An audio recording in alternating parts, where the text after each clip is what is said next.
Bienvenido a la primera de nuestra serie de 6 conferencias donde vamos a explorar la pregunta: ¿qué es el calvinismo? ¿Qué es exactamente el calvinismo? ¿Y por qué solo este nombre, al mencionarlo, eleva las pasiones de algunos cristianos a nivel febril? Pero antes de explicar lo que el calvinismo es en realidad, a diferencia de lo que muchas personas piensan erróneamente que es, creo que podría ser útil si pasamos un poco de tiempo repasando con ustedes la vida de Juan Calvino. Aunque espero que veamos que Juan Calvino no fue un innovador teológico, aunque eso puede sorprender a muchos, fue un magnífico sistematista. Pero él no fue un innovador teológico. De hecho, se vio a sí mismo primero no como un teólogo, sino como un pastor. Calvino nació en el año 1509 en la pequeña ciudad de Noyon, un poco al sureste de París. Es incierto cuándo Calvino se convirtió realmente al Señor Jesucristo, probablemente entre los años 1530-1533. Notablemente, Calvino dice casi nada sobre las circunstancias de su conversión.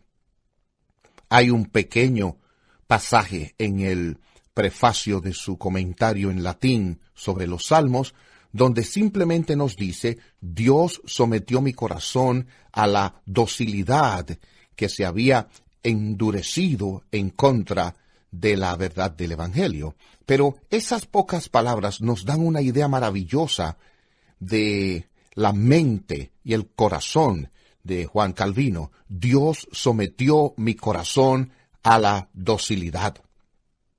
Deus subegit. Dios me subyugó, y eso se convirtió en el sello distintivo de la vida y las enseñanzas de Calvino hasta que murió en 1564. Pero desde 1536 hasta 1538 sirvió a la ciudad recién reformada de Ginebra.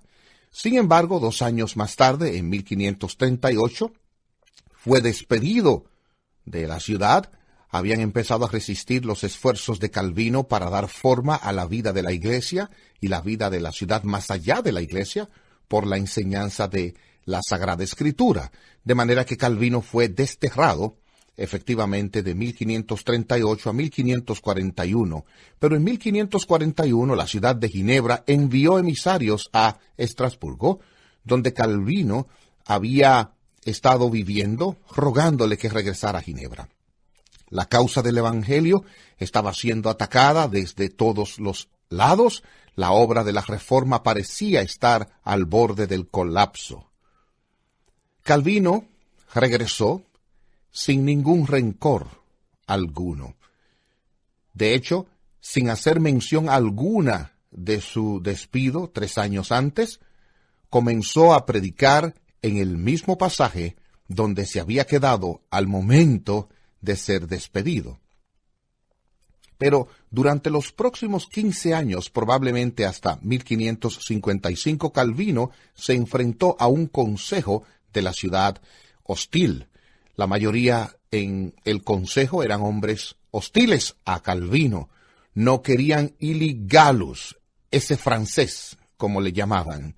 Ellos no querían que él tuviese la última palabra. No querían que la Biblia le diese forma total a la vida de la Iglesia y la vida de la ciudad. Y así durante unos 15 años Calvino tuvo una lucha cuesta arriba para plantar la verdad del Evangelio en la vida de la Iglesia y en la vida de la ciudad de Ginebra. Y más allá de Ginebra, a la misma Europa.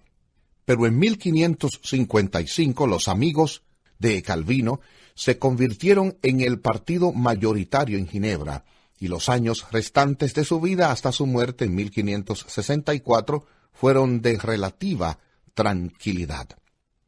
Durante esos años, Calvino predicaba aproximadamente 7 u 8 veces a la semana. ¿Por qué hizo eso? Bueno, amaba la predicación, pero realmente no era la razón. Predicaba 7 u 8 veces a la semana porque creía que el pueblo de Dios necesitaba la enseñanza constante de la palabra de Dios para resistir las falsas ilusiones del mundo a su alrededor. Creía que el pueblo de Dios tenía que ser blindado por la palabra de Dios si iba a vivir para Cristo y servir a Cristo en un mundo hostil. Ahora, además de predicar 7 u 8 veces a la semana, Calvino escribió comentarios sobre casi todos los libros de la Biblia. De hecho, yo he hecho una cosa que Calvino nunca logró hacer, y fue predicar todo el Cantar de los Cantares, así que al menos tengo una cosa en mi CV que Calvino no tenía, en mi currículum. Predicó por casi toda la Biblia, escribió tratados teológicos y trataditos largos como breves, escribió cientos y cientos de cartas pastorales, escribiendo a los arzobispos, jefes de Estado y para presos condenados a muerte. Calvino fue un pastor de los pastores, y tal vez sus cartas son la forma más accesible a la mente y el corazón de Juan Calvino. Al leer sus cartas, usted se da cuenta de cuán realmente tierno de corazón era Calvino en realidad. Tenía un temperamento volcánico que lo avergonzó y humilló profundamente, pero aquellos que lo conocieron mejor testificaron de la ternura y cuidado con que él se acercó al pueblo de Dios en Ginebra y más allá de Ginebra. Calvino también estaba apasionadamente comprometido con la unidad de la Iglesia protestante. Creo que Calvino se sentiría desconcertado por la relativa indiferencia que los fieles cristianos de la Biblia pueden tener hoy al carácter divisivo del cuerpo visible de Jesucristo en el mundo. Calvino trabajó monumentalmente, viajando extensamente, escribiendo, yendo a coloquios, predicando, enseñando. Estaba convencido de que la Iglesia debe tomar en serio la enseñanza de nuestro Señor en Juan 17, 20 al 26, que el pueblo de Dios pueda ser uno, que el mundo vea que el Padre ha enviado al Hijo. Él era un apasionado de perseguir la unidad de la Iglesia evangélica protestante. Calvino vivió para glorificar a Dios y servir a su Iglesia. Se desgastó literalmente trabajando día y noche por la causa del Evangelio en Ginebra y más allá. No mucha gente aprecia que Calvino también se comprometió a las misiones. En Ginebra, la Iglesia envió regularmente jóvenes a los países centrales de Europa, predicando el Evangelio recuperado de la gracia de Dios en Jesucristo.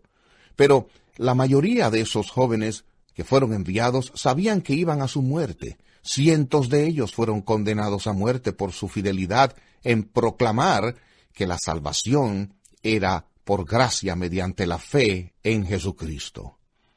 Hay un pasaje chocante en el acta del consistorio en Ginebra, donde Calvino suplica con lágrimas que se le permitiera ir como misionero a su amada Francia, pero le fue negado. Se le necesitaba aquí en Ginebra. Ellos sabían que si Calvino iba a Francia, que lo más probable era que fuese ejecutado, quemado en la hoguera. Ansiaba ir, pero la Iglesia creyó que sería de mejor servicio a la causa del Evangelio quedándose en Ginebra. También estaba a favor de la misión ginebrina para enviar el Evangelio a Brasil. En 1559 hubo un intento fallido de llevar el Evangelio a Brasil. Algunos ginebrinos y otros fueron a Brasil.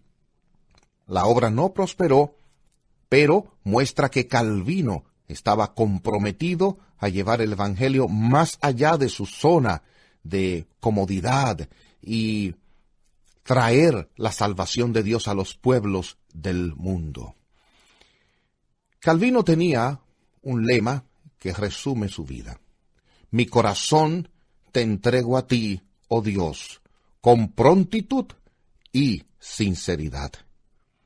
Y creo que eso nos lleva al corazón mismo de quién y qué fue Juan Calvino. Mi corazón te entrego a ti, oh Dios, con prontitud y sinceridad. Él no se pertenecía.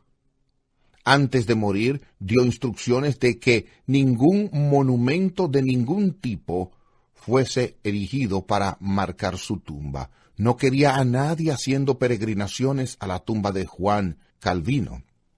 Juan Knox, el gran reformador escocés, describió a Ginebra, quizás un poco demasiado generosamente, como la escuela más perfecta de Cristo en la tierra desde los días de los apóstoles.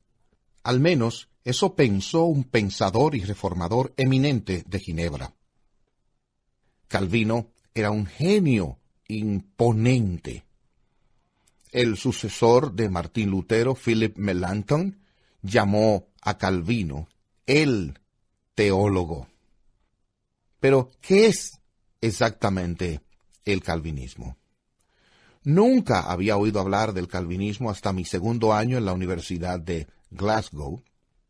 Me había convertido en un cristiano durante la adolescencia de la vida y testimonio de un compañero de escuela secundaria en Glasgow. Un par de años antes, con entusiasmo, les dije a los diáconos en la iglesia que había descubierto algo maravilloso en la Biblia. ¿Qué fue eso, Ian? He descubierto que antes que yo eligiera a Cristo, Dios me eligió a mí. A lo que dijo uno de los ancianos un tanto airado, eso es calvinismo. A lo que respondí un tanto ingenuamente, sin haber oído la palabra calvinismo, no lo creo. No, lo leí en Romanos capítulo 8. Esa fue mi primera introducción y quedé perplejo. ¿Qué es este calvinismo por el cual este anciano estaba claramente algo airado? Creo que ningún pasaje en la Biblia expone más el carácter fundamental y las características del calvinismo que Romanos 11, versículos del 33 al 36. Permítame leer esas palabras. Oh profundidad de las riquezas y de la sabiduría y del conocimiento de Dios. Cuán insondables son sus juicios e inescrutables sus caminos. Pues, ¿quién ha conocido la mente del Señor? ¿O quién llegó a ser su consejero? ¿O quién le ha dado a él primero para que se le tenga que recompensar? Porque de él, por él y para él son todas las cosas. A él sea la gloria para siempre. Amén. Pablo ha estado exponiendo la gracia y la gloria de la salvación de Dios en Jesucristo. Y cuando mira atrás a todo escrito, hace una pausa en esta doxología para maravillarse con la maravillosa gracia de Dios en Jesucristo. Y aquí está, al menos, lo que Juan Calvino entendió, y en estos versículos de doxología de Pablo, detectamos 4 pulsaciones que corren como pequeños riachuelos a través de la teología de Juan Calvino. El primero, el calvinismo, late con maravilla que deja sin aliento. Oh, dice Pablo, las profundidades. Søren Kierkegaard, el filósofo y teólogo danés del siglo XIX, quien acertó algunas cosas, pero erró en un montón, una vez describió el Evangelio como 10.000 brazas de profundidad. Y cuando Pablo mira atrás al Evangelio que ha explicado en toda su maravilla y gloria y gracia, todo lo que puede decir es, oh, profundidad. Él se siente abrumado por la maravilla. Su corazón está profundamente conmovido. Él no es clínico, no es argumentativo. Él está lleno de adoración y alabanza. Maravilla es uno de los marcados énfasis en todos los escritos de Calvino. Incluso en su punto más controvertido, detectó notas de maravilla. He aquí alguien que ha buceado en la profundidad de 10,000 brazas del Evangelio y que se encuentra totalmente fuera de su profundidad. Hay maravilla que deja sin aliento, pero en segundo lugar, el calvinismo late con humildad limitada por la gracia. Cuán insondables son sus juicios e inescrutables sus caminos, pues ¿quién ha conocido la mente del Señor o quién llegó a ser su consejero? Creo que sería sorprendente para mucha gente leer a Calvino y descubrir la humildad intelectual que corre por sus escritos. Él nunca quiere ir más allá de lo que está escrito. Cuando leo a Calvino me encuentro en compañía de un hombre que vive su vida bajo la palabra de Dios. Y hay una humildad aquí. Él no tiene todas las respuestas a todas las preguntas. Pues solo Dios tiene todas las respuestas a todas las preguntas.